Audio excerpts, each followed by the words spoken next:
taevas, vanataadi talus. Taaralaiste targas seltsis istusivad kanged mehed, võõrsil vahvad võidumehed tulepaistel pajatelles enne muistest ilmumisi. Kalevi poeg, kangelane kuulus meesi kuninglikku, istus nende keskeela, kuulas käsi põsaküle laulikute lugusida, kandlelöö ja kiitusida.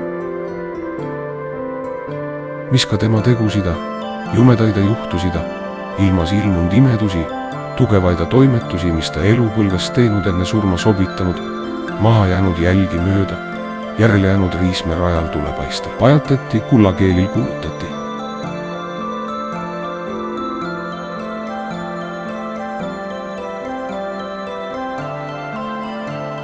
Küll saan sõnu seadlemaie, kuldalõnga kedramaie, hõbeheidid korutama, vaskevärtnaid veeretama, kui hakkan kuuldu kuduma, nägusida näitamaie, tegusida tunnistama, lugusida lahutama.